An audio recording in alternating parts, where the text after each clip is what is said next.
નમસ્કાર વિદ્યાર્થી મિત્રો, હિત સ્ટડીમાં તમારા બધાનું સ્વાગત છે. વાત કરવી છે આજે આપણે આંકડાશાસ્ત્ર અને અકાઉન્ટના થોડા VSQ ને અને થોડા જીકે ની પણ. તો ચાલો ખોટો સમય બરબાદ નથી કરવો, શરૂઆત કરી દેવી છે આજના આ વિડિયો સેશનની. તમે જોઈ રહ્યા છો તમારી સામે પ્રશ્નો આપેલા છે ભાઈ. જર્મન શબ્દ, પહેલો જ પ્રશ્ન કંઈક આવો છે. જર્મન શબ્દ સ્ટેટિસ્ટિક, સ્ટેટિસ્ટિકા આવું વચાવે આમ તો હકીકતે સ્ટેટિસ્ટિક સૌપ્રથમ કોના દ્વારા વપરાયો હતો? ભાઈ જર્મન શબ્દ છે, બરોબર. ઇંગ્લિશમાં નામ મને ન આવડે, તમને થોડી તકલીફ પડે. સ્ટેટિસ્ટિકા આવું નામ છે ભાઈ, બરાબર, આવું નામ છે. એ સૌપ્રથમ કોના દ્વારા પ્રયોજવામાં આવ્યું હતું? તો ગાટફ્રીડ એકેનહોલ ભાઈ. કોના દ્વારા? ગાટફ્રીડ એકેનહોલ દ્વારા જર્મન શબ્દ સ્ટેટિસ્ટિકા આ શબ્દ સૌપ્રથમ વાર પ્રયોજવામાં આવ્યો હતો, બોલવામાં આવ્યો હતો અથવા ઉચ્ચારણ કરવામાં આવ્યું હતું, એમ પણ યાદ રાખી શકાય છે ભાઈ. આગળના પ્રશ્ન તરફ વધીએ. ગાણિતિક આંકડાશાસ્ત્રના સ્થાપક કોણ છે? જો શું કીધું છે ભાઈ? ગાણિતિક, બરોબર. ગણિતીય, ટૂંકમાં ગણિતીય આંકડાશાસ્ત્રના સ્થાપક કોણ છે આવું કીધું. જો ગણિત અને આંકડાશાસ્ત્રમાં થોડો ડિફરન્સ છે ભાઈ, બરોબર.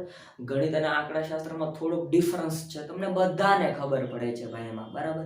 એમાં મારે વધારે ઊંડું ઉતરવાની પણ જરૂર નથી ભાઈ. તો મિત્રો તમે જોઈ રહ્યા છો ગાણિતીય અથવા ગણિતીય, બરોબર. ગણિતીય તો ગાણિતીય બે રીતે લખાય છે એટલા માટે. ગણિતીય આંકડાશાસ્ત્રના સ્થાપક કોણ હતા? તો કાર્લ પિયર્સન, બરોબર. કાર્લ પિયર્સન, નામ જ એવું છે, કાર્લ પિયર્સન, બરોબર. હકીકતે એક સારા એવા આંકડાશાસ્ત્રી હતા ભાઈ, અને તમે જેના સૂત્રોનો પણ વારંવાર ઉપયોગ કરતા હશો. તો મિત્રો આ ગાણિતીય અથવા તો ગણિતીય આંકડાશાસ્ત્રના સ્થાપક કોણ હતા ભાઈ? કાર્લ પિયર્સન હતા. કોણ હતા ભાઈ? કાર્લ પિયર્સન હતા. યાદ રાખતા જાઓ, વિડીયોમાં તે બધું તમને યાદ રહેતું જવું જોઈએ, જેથી કરીને રિવિઝન કરવાનો સમય તમારી પાસે ન હોય ને તો પણ તમને આવડતું થઈ જાય ભાઈ. આગળના પ્રશ્ન તરફ વધીએ. NSSO, national sample survey organisation. NSSO નું ફૂલ ફોર્મ શું થાય? પૂછાય હો ભાઈ. NSSO નું ફૂલ ફોર્મ પૂછાય, national sample survey organisation. National sample survey organisation દ્વારા એકત્રિત થયેલ, બરાબર, એકત્રિત થયેલ માહિતી કેવી માહિતી છે?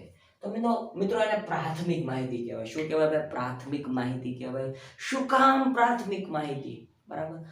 Primary information and secondary information, આવું તમારે માહિતીના પ્રકારો આવતા. પ્રાથમિક માહિતી, ગણ માહિતી, આવા પ્રકારો આવતા ને ભાઈ. થોડું યાદ આવતું જતું હશે ભાઈ, બરાબર. આમ તો 11-12 ભણ્યાના ઘણા વર્ષો થઈ ગયા છે, પણ થોડું યાદ કરતા જાઓ, કારણ કે એમાંથી પ્રશ્નો બને છે, આવે છે એક્ઝામમાં બેઠા ભાઈ. એટલા માટે કહેતો હોઉં છું ભાઈ, બરાબર. અને પાઠ્યપુસ્તક તમને જો કંઠસ્થ હશે ને તો તમારે તકલીફ નહીં પડે. તમને પેપરમાં 150, બરોબર, 150 નું પેપર હોય છે આપણે, એમાં 75 માર્કનું જગ્યાને લગતું હોય. હવે એમાંથી નક્કી જ છે ભાઈ, 5 થી 10 માર્ક તો એવા છે જે તમને નથી આવડવાનું, મને નથી આવડવાનું, હું પણ સ્વીકારું છું ભાઈ, મને પણ નથી આવડવાનું, બરાબર.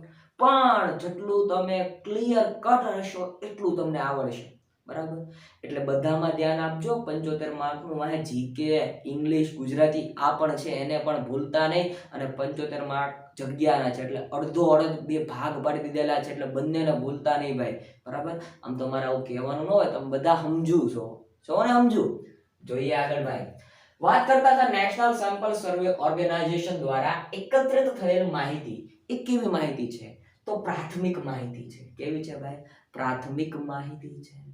મિત્રો પ્રાથમિક માહિતી એટલે નેશનલ સેમ્પલ સર્વે ઓર્ગેનાઇઝેશન દ્વારા અમુક સેમ્પલની માહિતી એકત્રિત કરવામાં આવે છે, એટલે એ ડાયરેક્ટ માહિતી થઈ કહેવાય ભાઈ, પ્રાથમિક માહિતી કહેવાય. ને શું કહેવાય?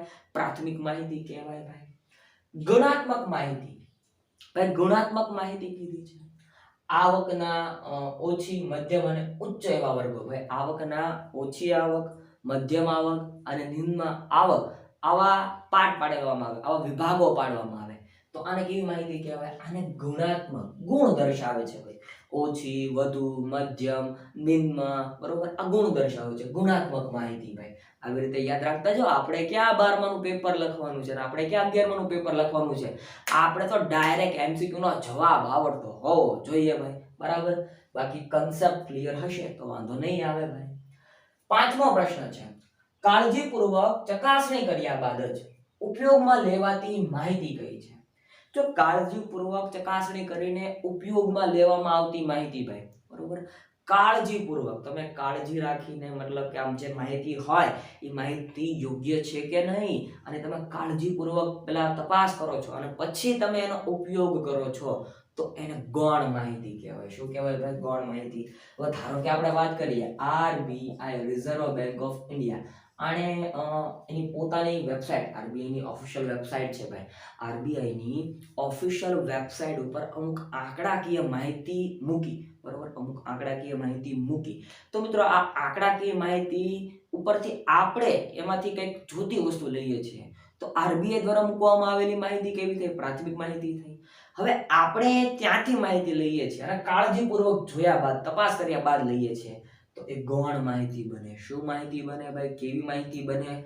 ગૌણ માહિતી બને. અલ્યા યાદ રાખતા જજો, આવા સવાલો પૂછાઈ શકે ભાઈ. કન્સેપ્ટ ક્લિયર કરો. મેં શું કીધું? કન્સેપ્ટ ક્લિયર કરો, બરાબર. બાકી મહિનામાં પણ વાંચી શકાય છે, 15 દિવસમાં પણ વાંચી શકાય છે ભાઈ, બરોબર. જુસ્સો જાળવીને રાખજો. આગળ વધીએ. આઈએસઆઈ એટલે આ પાકિસ્તાન વાળા આઈએસઆઈ ની વાત નથી હો, ઇન્ડિયન સ્ટેટિસ્ટિકલ ઇન્સ્ટિટ્યૂટ ની વાત છે ભાઈ. આઈએસઆઈ એટલે ઇન્ડિયન સ્ટેટિસ્ટિકલ ઇન્સ્ટિટ્યૂટ. એટલે આની પહેલાના જ વિડીયોમાં ચર્ચા કરી. કોલકાતામાં સ્થપાયેલું છે. પીસી મહાલ નોબિસ દ્વારા સ્થાપવામાં આવ્યું છે. 1931માં સ્થાપવામાં આવ્યું છે. કોલકાતા ક્યાં આવ્યું? તો પશ્ચિમ બંગાળમાં આવ્યું. આ બધું આપણે રિવિઝન કરી ગયા, એટલે હું સ્પીડમાં બોલી ગયો, ફાસ્ટ બોલી ગયો, બરાબર. પણ યાદ રાખજો, આઈએસઆઈ, બરોબર, એટલે પાકિસ્તાન વાળા વાત નથી, પણ ઇન્ડિયન સ્ટેટિસ્ટિકલ ઇન્સ્ટિટ્યૂટ ની વાત છે, જેનું મુખ્ય મથક કોલકાતામાં આવેલું છે ભાઈ. 1931માં જેની સ્થાપના થઈ હતી, તો એ પણ એક યાદ રાખજો. NSSO નું ફૂલ ફોર્મ તો આપણે જોઈ લીધું ભાઈ, નેશનલ સેમ્પલ સર્વે ઓર્ગેનાઇઝેશન. 1950 ની સાલવારી દરમિયાન ભાઈ, નેશનલ સેમ્પલ સર્વે ઓર્ગેનાઇઝેશન 1950 ની સાલવારી દરમિયાન ભાઈ એની સ્થાપના કરવામાં આવી હતી ભારત સરકાર દ્વારા. અમુક નિર્દેશની પસંદગી કરીને એની ઉપર રિસર્ચ કરવા માટે, માહિતી એકત્રિત કરવા માટે એની સ્થાપના કરવામાં આવી હતી ભાઈ. ત્યારબાદ IASRI. જો આ ફૂલ ફોર્મ નવું છે, પણ ધોરણ 11 ની પાઠ્યપુસ્તકમાં આપેલું છે ને, એટલા માટે મેં અહીંયા લખી નાખ્યું, બરાબર. પૂછાય ભાઈ, બેઠા બેઠા પ્રશ્નો પૂછાય એટલા માટે. Indian agriculture statistics research. Indian agriculture, જો ઇન્ડિયન એગ્રીકલ્ચર સ્ટેટિસ્ટિક્સ રિસર્ચ છે, સંશોધન છે, પણ શેને? ખેતી સાથે સંકળાયેલું, બરોબર, ખેતી સાથે સંકળાયેલું. એટલે ઇન્ડિયન એગ્રીકલ્ચર સ્ટેટિસ્ટિક્સ રિસર્ચ, આવું એનું ફૂલ ફોર્મ થાય છે. આ ફૂલ ફોર્મ પણ યાદ રાખજો, તમારી એક્ઝામમાં ડોક્યુ કરી જાય ભાઈ. OR operations research. ભાઈ, OR નું ફૂલ ફોર્મ વાણિજ્ય વ્યવસ્થાના સંચાલનમાં ઘણી વાર પૂછાઈ ગયું છે, એટલા માટે તો યાદ જ હશે ભાઈ તમને, બરાબર ને? ઓપરેશન્સ રિસર્ચ, બરાબર. પૂછાય. આપણે ક્યાં સ્પેલિંગ લખવાના છે? અલ્યા આપણે ક્યાં સ્પેલિંગ લખવાના છે? આપણે તો ખાલી શું કહેવાય, વીજળીનો ચમકારો થવો જોઈએ, બરાબર ને? વીજળીના ચમકારે મોતીડા પૂરવું પાન ભાઈ. આ કોની પંક્તિ છે? કમેન્ટમાં જણાવો તો જરા મને. સાહિત્ય પણ ટૂંક સમયમાં આપણે ભણીશું ભાઈ. તલાટી, જુનિયર ક્લાર્ક અને વડોદરા જે જુનિયર ક્લાર્કની એક્ઝામ આવનારી છે એના માટે પણ વિડીયો સિરીઝ આવી રહી છે ભાઈ. તો હિત સ્ટડી સાથે બન્યા રહેજો ભાઈ. પૂરું નથી કરતા, આગળ વધીએ છીએ ભાઈ. 10મો પ્રશ્ન પહોંચી ચૂક્યા છીએ ભાઈ. 10મો પ્રશ્ન શું છે? 10મો પ્રશ્ન તો વર્ગીકૃત માહિતીઓની પેટા માહિતીને સરખામણી. જો પેટા માહિતીની સરખામણી, કમ્પેરિઝન કરવાની હોય, સરખામણી માટે કઈ આકૃતિ ઉપયોગી છે? જો કમ્પેરિઝન કરવા માટે છે ને, વૃત્તાંશ આકૃતિ ઉપયોગી છે. વૃત્તાંશ આકૃતિ, અલ્યા વૃત્તાંશ, આમ ગોળ મીંડું આવે, પછી આમ આમ આમ, આવું બધું તમે દોરતા ને ભાઈ, 11 12 માં દોરતા, એ વૃત્તાંશ આકૃતિ ભાઈ. ફરીવાર, વર્ગીકૃત માહિતીઓની પેટા માહિતીની સરખામણી માટે કઈ આકૃતિ ઉપયોગી છે? તો કઈ આકૃતિ ઉપયોગી છે? વૃત્તાંશ આકૃતિ ઉપયોગી છે? બરાબર, પૂછાય, આવા પ્રશ્નો પૂછાય. વર્ગીકૃત માહિતીની પેટા માહિતીની રજૂઆત માટે કઈ આકૃતિ ઉપયોગી છે? તમારી પાસે વર્ગીકૃત માહિતી છે, અંદર પેટા માહિતી પણ છે, એની રજૂઆત કરવી છે, એની રજૂઆત કરવી છે ભાઈ, તો એના માટે કઈ આકૃતિ ઉપયોગી છે? તો ચિત્રાકૃતિ. બરોબર, કઈ આકૃતિ ભાઈ? ચિત્રાકૃતિ ઉપયોગી છે. તો યાદ રાખજો, ચિત્રાકૃતિ. એક સતત માહિતી માટેના વર્ગો 0 થી 99, 100 થી 199, 200 થી 299, 300 થી 399, 400 થી 499 છે. તો બીજા વર્ગની મધ્ય કિંમત કેટલી? જો ભાઈ બીજા વર્ગની મધ્ય કિંમત પૂછી તો બીજો વર્ગ એટલે 1 2, યસ, આની મધ્ય કિંમત. તો આની મધ્ય કિંમત પૂછેલી છે ભાઈ, તો 100 plus 199 divided by 2 is equal to 149.5. That's the right answer ભાઈ, એ સાચો જવાબ છે ભાઈ. કેલ્સીનો યુઝ આપણે નથી કરવાનો, પણ 11 વાળા કરતા એટલે આપણને ટેવ પડી ગઈ હોય. બરાબર, મધ્ય કિંમત પૂછી તો મધ્ય કિંમત કેટલી થાય છે? 149.5. આ એની મધ્ય કિંમત જોવા મળે છે. એટલે યાદ રાખતા જજો, મધ્ય કિંમતના પણ પ્રશ્નો આવી શકે. જો ગણતરીના પ્રશ્નો પણ જોવા મળશે ભાઈ. ભલે ગણિત વિષય નથી, પણ આંકડાશાસ્ત્ર આવે છે, અને આંકડાશાસ્ત્રમાં આવું બધું આવે ભાઈ, એટલે એ પણ જોવા મળશે. બરાબર, આગળ વધીએ. કોઈ એક કંપનીમાં કામ કરતા કર્મચારીઓનો દરજ્જો જાતિ તેમજ વ્યવહારિક દરજ્જો, વ્યવહારિક, બરોબર, વ્યવહારિક મતલબ કે વિવાહિત, વિવાહિત, બરોબર, વિવાહિત છે ભાઈ, એટલે પરણેલા છે કે નહીં, એમ પરણેલા છે કે નહીં. વૈવાહિક દરજ્જો દર્શાવતા કોષ્ટકને શું કહેવાય? તો મિત્રો એને જટિલ વર્ગીકરણ કહેવાય. કેવું વર્ગીકરણ? જટિલ વર્ગીકરણ કહેવાય ભાઈ. કારણ કે એમાં જો શેની વાત કરી છે? એક તો પરણેલા છે કે નહીં, મતલબ કે વૈવાહિક છે કે નહીં, પછી જાતિ કેવી છે, બરાબર, પછી મેલ ફિમેલ, આવા પણ વિભાગ પડે. એટલે આ બધું જટિલ વર્ગીકરણ છે. કેવું વર્ગીકરણ છે ભાઈ? જટિલ પ્રકારનું વર્ગીકરણ જોવા મળે છે. તો યાદ રાખજો, આમાંથી પ્રશ્નો પૂછાઈ શકે ભાઈ. આગળ વધીએ. કઈ સરેરાશ પર અતિ મોટી અથવા અતિ નાની કિંમતોની સૌથી વધુ અસર થાય છે? જો એક એવી સરેરાશ છે જેમાં અતિ મોટી સંખ્યા હોય અથવા અતિ નાની સંખ્યા હોય, તો આની અસર થાય છે, અને એ છે સમાંતર મધ્યક. કઈ ભાઈ? સમાંતર મધ્યકની વાત અહીંયા કરવામાં આવી છે. કઈ કિંમત મધ્યસ્થની રકમ અપાવશે? P15. ભાઈ P15 છે ને, એ શેની ભાઈ? મધ્યસ્થની, બરોબર, મધ્યસ્થની કિંમત અપાવશે. શેની કિંમત અપાવશે ભાઈ? મધ્યસ્થની કિંમત અપાવશે. બરાબર, મધ્યસ્થને શેના વડે દર્શાવવામાં આવે? m વડે દર્શાવવામાં આવે. તો આ બધા પ્રશ્નો યાદ રાખજો, આ બધા પ્રશ્નો યાદ રાખજો. બરાબર, ખાસ કરીને આ યાદ રાખજો. ગણિતીય જે આંકડાશાસ્ત્ર છે એના સ્થાપક કોણ છે? કાર્લ પિયર્સન છે. NSSO દ્વારા એકત્રિત કરેલી માહિતી પ્રાથમિક માહિતી છે ભાઈ. પછી ગુણાત્મક માહિતી, આવક ઓછી, મધ્યમ, ઉચ્ચ, એ બધા વર્ગો પાડી દેવાના. ગૌણ માહિતી કોને કહેવાય? ISI પાકિસ્તાન વાળું નહીં, પણ ભારતનું ઇન્ડિયન સ્ટેટિસ્ટિકલ ઇન્સ્ટિટ્યૂટ ભાઈ. NSSO national sample survey organisation, એટલે અહીંયા ભૂલાઈ ગયું, કહેતા પણ નથી, ઓર્ગેનાઇઝેશન, બરોબર, ઓર્ગેનાઇઝેશન આવે ભાઈ, મેં ટૂંકમાં લખ્યું હતું, મને ખ્યાલ રહ્યો ભાઈ. NSSO national sample survey organisation, Indian agriculture statistic research or operation research, આ બધું યાદ રાખજો. બરાબર, આ બધું યાદ રાખજો. આમાંથી બેઠા પ્રશ્નો જો તમારા લક હોય ને તો આવી શકે ભાઈ. 16મા પ્રશ્ન તરફ વધીએ ભાઈ. 16મો પ્રશ્ન. જો 10 અવલોકનોનો મધ્યક 15 હોય, ભાઈ તમને અવલોકન આપ્યા, અહીંયા થોડી ગણતરી કરીએ. અવલોકન છે, અવલોકન કેટલા છે ભાઈ? 15 છે. સોરી, અવલોકન 10 છે ભાઈ. એટલે આવું થાય છે. જો 10 અવલોકનોનો મધ્યક કીધું ભાઈ, મધ્યક, બરોબર, એટલે કે હું x બાર પણ લખી શકું. કેટલો છે? 15 છે.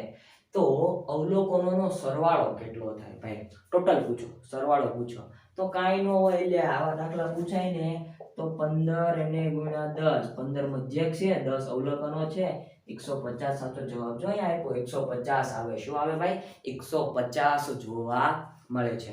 ફરીવાર આવા પ્રશ્નો પૂછાય ને તો યાદ રાખવાનું, શું કરવાનું, શું હોય?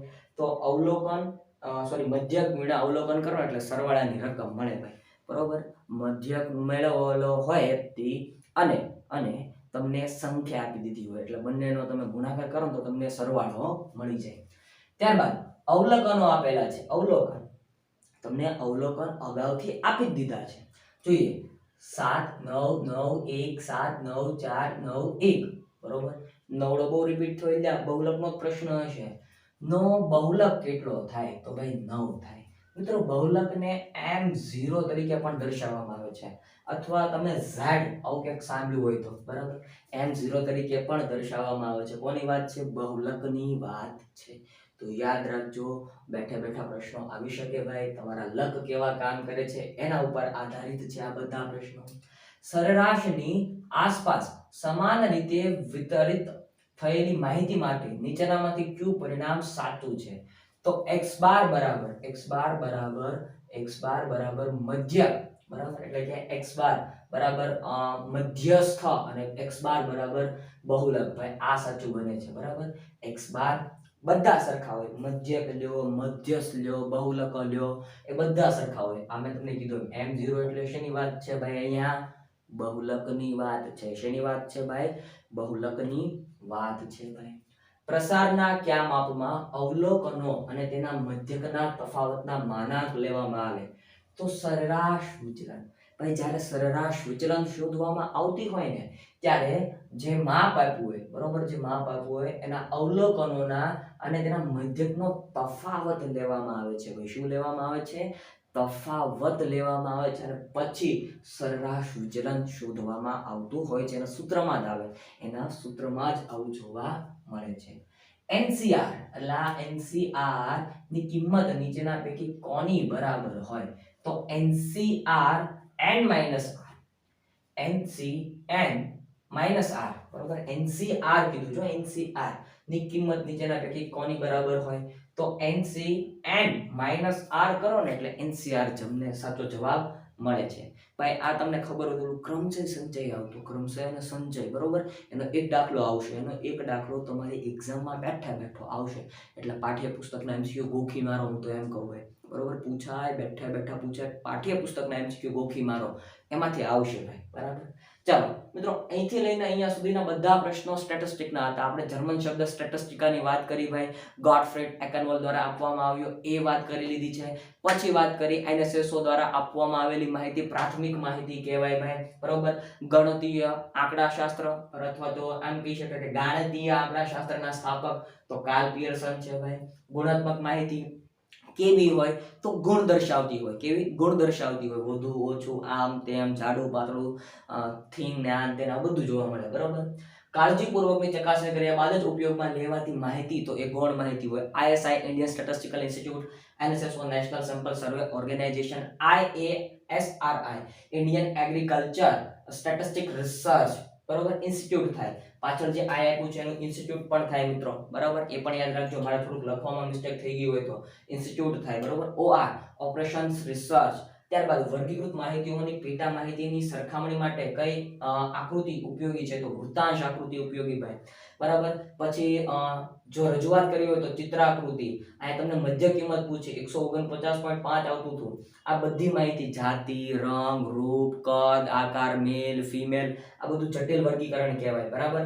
પછી જો કીધું કઈ સરેરાશ ઉપર અતિ મોટી અથવા અતિ નાની કિંમતો સૌથી વધુ અસર કરે? તો સમાંતર મધ્યક ઉપર. અને કઈ કિંમત મધ્યસ્થની રકમ બતાવશે? તો P15 P50 મધ્યસ્થની રકમ બતાવશે. અહીંયા આપણે જોઈ લીધું 150 મળ્યા હતા, 9 મળ્યા હતા ભાઈ. બહુલક શું છે ભાઈ? નવડો છે.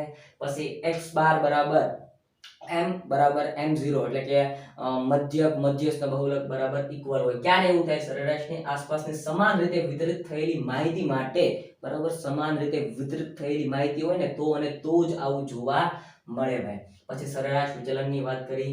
NCR બરાબર NCR બરાબર NCn - r એની વાત કરી ભાઈ. ઓકે ચાલો હવે વાત કરવા છે દસેક જેટલા પ્રશ્નો જે બાકી છે એ પહેલા વિડિયોને લાઈક આપી દો, લાઈક આપી દેજો ભાઈ બરાબર. કેટલી મહેનત કરું છું હું પણ, જો પરસેવો પડે બરાબર, એટલે તમે પણ એક લાઈક આપજો. મને કાંઈ નહીં ફરક પડે, મતલબ કે મને આમાં કંઈ મળતું તો નથી પણ હું એક સેવા કરું છું બરાબર, એટલા માટે ભાઈ બરાબર. જો આપણે ક્યારેય પેઇડ કોર્સ પણ લોન્ચ નથી કર્યો અને કરવાનો પણ નથી. હા, તમારે જો ટેસ્ટ દેવી હોય ને ટેસ્ટ, તો ટૂંક સમયમાં એક ટેસ્ટનું આયોજન છે ભાઈ, અને એમાં પ્રિન્ટિંગનો ચાર્જ લાગે એટલે એ થોડુંક લેવામાં આવશે, બરાબર. ચાલો, ટેસ્ટનું આયોજન છે ભાઈ, એ હું તમને કહીશ, બરોબર, હું જાહેરાત કરીશ. મિત્રો આગળ વધીએ. ધંધા બહારની વ્યક્તિને ચૂકવવા પાત્ર રકમ. જો ધંધો એ આમ તો એક કૃત્રિમ વ્યક્તિત્વ ધરાવે છે, એટલે ધંધા બહારની વ્યક્તિઓને ચૂકવવા પાત્ર રકમ, બરાબર. તો એને શું કહેવાય? જવાબદારી કહેવાય, લિયાબિલિટીઝ કહેવાય. શું કહેવાય ભાઈ? જવાબદારી કહેવામાં આવે છે. શું કહેવાય? જવાબદારી કહેવાય ભાઈ. ત્યારબાદ ધંધાની મિલકતોને તેના દેવા પરનો વધારો. જો ધંધાની મિલકતો હોય અને એના દેવા પરનો વધારો થાય ને, એને મૂડી કહેવાય. શું કહેવાય? મૂડી. It is called capital. શું કહેવામાં આવે છે? મૂડી કહેવામાં આવે છે. ફરીવાર, ધંધાની મિલકતોનો તેના દેવા પરનો વધારો એટલે મૂડી. ધંધાની બહારની વ્યક્તિને ચૂકવવા પાત્ર રકમ એટલે શું? જવાબદારી. શું કહેવાય? જવાબદારી. રિસ્પોન્સિબિલિટી, આવું કે ખામલું છે ઇંગ્લિશમાં, રિસ્પોન્સિબિલિટી ઇંગ્લિશ, બરાબર. ધંધાનો રોજબરોજના વ્યવહારોમાંથી નિયમિત રીતે મળતી આવક ને કયા પ્રકારની આવક કહેવાય? ભાઈ, ધંધાના રોજબરોજના વ્યવહારો થાય, બરોબર. માલ આવે જાય, મજૂરી આપી, ભાડું ચૂકવ્યું, આ બધું રોજબરોજના ખર્ચાઓ કહેવાય, બરાબર. તો આ રોજબરોજના ખર્ચાઓ અને એમાંથી રોજબરોજની આવક કીધી ભાઈ, તો એ મહેસૂલી ખર્ચ કહેવાય ને આ મહેસૂલી આવક કહેવાય. શું કહેવાય ભાઈ? મહેસૂલી આવક કહેવાય. જેમ કે માલ તમે વેચો છો, પૈસા આવ્યા, બરોબર, પૈસા આવ્યા તો આવક થઈ, રોજની આવક થઈ કહેવાય ને, એટલે મહેસૂલી આવક કહેવાય. અને મેં તમને કીધું એમ ખર્ચો, બરોબર, તો મહેસૂલી ખર્ચ કહેવાય. બંને સોલ્વ થઈ ગયા ભાઈ પ્રશ્નમાં, બરાબર.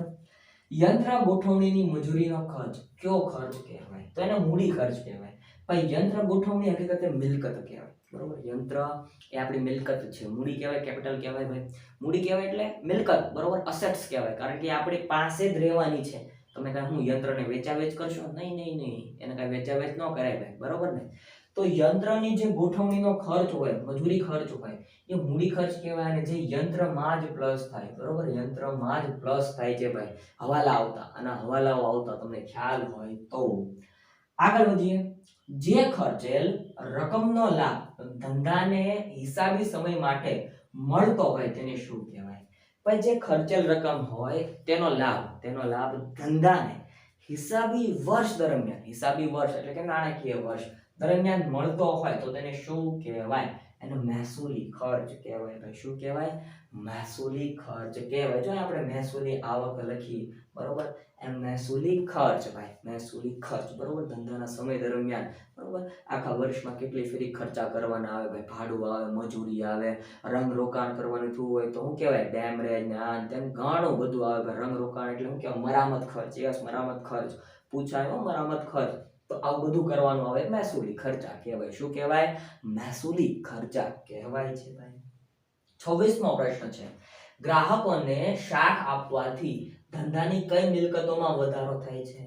એટલે ગ્રાહકોને તમે આપી દો, હાલો ભાઈ લઈ જાઓ, માલ લઈ જાઓ, ગ્રાહકોને આપી દો તો તમારી ચાલુ મિલકત વધે. કેવી મિલકત ભાઈ? ચાલુ મિલકત વધે. એનું કારણ છે કે ગ્રાહકો એ દેવાદારો કહેવાય. ગ્રાહકોનું બીજું નામ એટલે દેવાદારો. તો તમે કોઈકને ઉછીનો માલ આપી દો, મતલબ કે આમ આપી દો છો ઉધાર માલ, શાક ઉપર માલ આપી દો, તો શાક ઉપર માલ આપ્યો એટલે શું થાય ભાઈ? ચાલુ મિલકતમાં વધારો થાય. દેવાદારોમાં શું થાય ભાઈ? વધારો જોવા મળે છે ભાઈ. ધંધાનો માલિક કયા વ્યવહારમાં ઉધાર ચિઠ્ઠી લખે છે? ધંધાનો માલિક કયા વ્યવહારમાં ઉધાર ચિઠ્ઠી લખતો હોય? તો ખરીદ પરત વ્યવહાર હોય. કયો વ્યવહાર? ખરીદ પરત વ્યવહાર હોય તો ધંધાનો માલિક શું લખે છે? ઉધાર ચિઠ્ઠી લખે છે. કઈ ચિઠ્ઠી લખે? ઉધાર ચિઠ્ઠી લખતો હોય છે ભાઈ. આગળ વધીએ. ભૂતકાળમાં માંડી વાળે એટલે કે લેણી રકમ પરત મળે ત્યારે કયા ખાતે જમા અસર કરવામાં આવશે? ભાઈ, ભૂતકાળમાં માંડી વાળે કોઈની પાસેથી પૈસા લેવાના હતા ને એને આપણને બહુ મોટું મારી દીધું, બરાબર, અને આપણે રકમ માંડી વાળી ભૂલી ગયા ભાઈ, કે હવે ગયા, ડૂબી ગયા, બરોબર, એ નહીં જ આવે. પણ વળી જાગ્યો માણસને, મને માનવીયતા જાગે અને માનવીયતા જાગીને એને પૈસા આપ્યા તો એને કયા ખાતે માંડી વળાય? ઘાલખાદ પરત કહેવાય ભાઈ, બરોબર. ત્યારે એ વ્યક્તિનું નામ ન આવે, ત્યારે જે તે વ્યક્તિનું નામ ન આવે પણ ઘાલખાદ પરત શબ્દ આવે. શું આવે ભાઈ? ઘાલખાદ પરત શબ્દ જોવા મળે છે, એટલે એ પણ યાદ રાખતા જાજો, પ્રશ્ન પૂછાય, બરાબર. માલિક ધંધામાંથી આવક વેરો, એટલે માલિક ધંધામાંથી આવક વેરો કીધું. આવક વેરો તો ધંધાનો ખર્ચ થોડો છે ભાઈ, માલિકનો અંગત ખર્ચ છે. ઉપાડ દેશે કેમ ચૂકવે તો કયું ખાતું ઉધાર કરવામાં આવે, ઉપાડ ખાતે ઉધાર થાય ભાઈ, બરોબર. આવક વેરો કેશમાં ચૂકવો હોય, કેશમાં ન ચૂકવે, ડાયરેક્ટ બેંકમાંથી કપાવે, હોશિયાર હોય માલિકો, બરાબર, તો રોકડ અથવા બેંક ખાતે જમા થાય ભાઈ, બરોબર. તો યાદ રાખજો ભાઈ, આવક વેરો કયો ખર્ચ કહેવાય, ઉપાડમાં આવે, બરાબર, ઉપાડમાં આવે એટલા માટે, બરાબર. માલિકનો અંગત ખર્ચ છે. કેવો ખર્ચ, માલિકનો અંગત ખર્ચ. આગળ વધીએ ભાઈ. ખાતા વહી એ નામાનો કયો ચોપડો છે? અહીંયા કાલે જ મેં પૂછ્યું, ખાતા વહી એ નામાનો કયો ચોપડો છે? તો મુખ્ય ચોપડો છે. કયો છે? Kings of all books. આવું ક્યાંક વાંચ્યું છે, કિંગ્સ ઓફ ઓલ બુક્સ, આવું ક્યાંક સાંભળ્યું છે, બરાબર. એ છે ભાઈ, એ છે ખાતા વહી, બરોબર. ખાતા વહી લેઝર કહેવાય ને, શું કહેવાય? લેઝર કહેવાય, બરોબર. ઓલી લેઝર નહીં હો, લેઝર આવે ચોપડો, બરાબર. એ ખાતા વહી કિંગ્સ ઓફ ઓલ બુક્સ ના નામે ઓળખાય છે ભાઈ, બરોબર. મુખ્ય ચોપડો છે. મૂળભૂત ચોપડો કે મૂળભૂત ચોપડો કે તો આમ નોંધ આવે, તો શું આવે ભાઈ?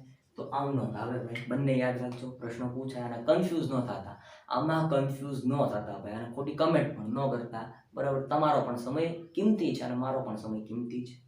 આગળ વધીએ ભાઈ. 31મો સવાલ તમને આ સાઈડ થોડું ઝાંખું બતાવતું હશે, હું સ્વીકારું છું, પણ થોડુંક સહન કરી લો ભાઈ, બરાબર. ઉપલબ્ધ ખાતાની ઉધાર બાકી પાકા સરવૈયામાં ક્યાં દર્શાવાય? ભાઈ ઉપલબ્ધ ખાતાની ઉધાર બાકી જો મિલકત લેણા છે દર્શાવવામાં આવે. તમે હકીકતે પાકું સર્વે જોયું હોય તો, બરાબર, પાકું સર્વે જોયું હોય તો પાકો સરવૈયામાં મિત્રો આવું હોય, અહીંયા મુદ્દે એટલે કે મૂડી દેવા હોય, અને અહીંયા મિલે એટલે કે મિલકત લેણા હોય, બરોબર. હકીકત એ છે ને આ ઉધાર બાજુ હોય અને આ જમા બાજુ હોય, પણ આવું આપણને કોઈ ભણાવે નહીં, બરાબર. ભણાવે તો વેલ એન્ડ ગુડ છે, પણ આવું હોય નહીં, બરાબર. બાકીઓ હોય, પણ અહીંયા બાકીઓ દર્શાવવાની હોતી નથી, એટલા માટે. એટલે ઉપલબ્ધ ખાતાની ઉધાર બાકી પાકા સરવૈયામાં ક્યાં દર્શાવાય? તો અહીંયા દર્શાવાય. તો સમજી કોણ કે ઉધાર બાકી હશે, ઉધાર બાજુ કહેવાય ભાઈ, બરાબર. એ રીતના કન્સેપ્ટ છે. બેંક સિલેક્ટ મેળ કોણ તૈયાર કરે? વેપારીઓ તૈયાર કરે. બેંક સિલેક્ટ મેળ કોણ તૈયાર કરે? વેપારીઓ દ્વારા તૈયાર કરવામાં આવે છે બેંક સિલેક્ટ મેળ, બરોબર. બેંકની સિલેક્ટ મેળવવા માટે બેંક સિલેક્ટ મેળ તૈયાર કરવામાં આવતી હોય છે ભાઈ. સંયુક્ત જીવન વીમા પોલિસી તેની શરણ કિંમતે દર્શાવવામાં આવે છે, તેની પાછળ કયો ખ્યાલ રહેશે? ભાઈ સંયુક્ત જીવન વીમા પોલિસી તેની શરણ કિંમતે દર્શાવવામાં આવે. આની પાછળનો જે ખ્યાલ છે પેઢીનું સાતત્યનો ખ્યાલ. જો આમાં ધોરણ 11માં તમને આવા થોડા ખ્યાલો આપ્યા છે, રૂઢિચુસ્તતાનો ખ્યાલ, પેઢીનું સાતત્યનો ખ્યાલ, નફાકારકતાનો ખ્યાલ, આ એમાંથી લેવામાં આવેલો પ્રશ્ન છે, એટલે એને પણ પાકા કરી નાખજો, ગોખી નાખજો, હું તો એમ કહું ભાઈ.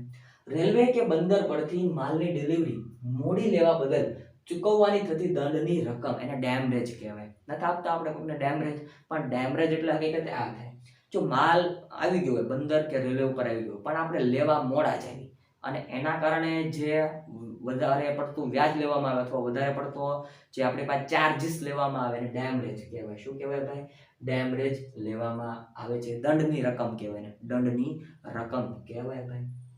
જે લેણું વસૂલ થવા અંગે અનિશ્ચિતતા હોય, ભાઈ જે લેણું વસૂલ થવા અંગે કાંઈ એમ નક્કી જ ન હોય, ઠેકાણા જ ન હોય, એને શકમંદ લેણું કહેવાય. પૈસા આપશે કે નહીં આપે, આપશે કે નહીં આપે, આપશો કે નહીં આપો, આપશો નહીં આપો ને, બસ તો એને શકમંદ લેણું કહેવાય. શું કહેવાય ભાઈ? શકમંદ લેણું કહેવાય. હવે થોડાક જીકેના પ્રશ્નો. હવે શાંતિ થઈ જશે તમને બધાને, બરોબર ને? મુદ્રા રાક્ષસ, એટલે મુદ્રા રાક્ષસ છે, મુદ્રા રાક્ષસ, બરોબર. એના લેખક કોણ છે? તો વિશાખા દત્ત આ મુદ્રા રાક્ષસ પુસ્તક છે એના લેખક છે ભાઈ. આઈને અકબરીના લેખક અબુલ ફઝલ છે. કોણ છે? અબુલ ફઝલ છે. શેના લેખક? આઈને અકબરીના લેખક. સુવર્ણ મંદિર બનાવનાર અર્જુન દેવ છે. સુવર્ણ મંદિર કોના દ્વારા બનાવવામાં આવ્યું ભાઈ? અર્જુન દેવ દ્વારા. નાલંદા યુનિવર્સિટીના સ્થાપક તો કુમારગુપ્ત. નાલંદા યુનિવર્સિટીના સ્થાપક પૂછાય, કુમારગુપ્ત આપણો સાચો જવાબ બને છે ભાઈ. અમૃતસર શહેર વસાવનાર તો ગુરુ રામદાસ. અમૃતસર શહેર કોના દ્વારા વસાવવામાં આવ્યું ભાઈ? અમૃતસર પંજાબમાં આવેલું છે ભાઈ. સુવર્ણ મંદિર ત્યાં આવેલું છે, એ કોના દ્વારા બંધાવવામાં આવ્યું? અમૃતસરમાં સુવર્ણ મંદિર સ્થિત છે, તો આ સુવર્ણ મંદિર કોના દ્વારા બંધાવવામાં આવ્યું? કમેન્ટ સેક્શનમાં કમેન્ટ કરો. ફરી મળીશ. જય હિન્દ, જય ભારત, વંદે માતરમ ભાઈ. આભાર.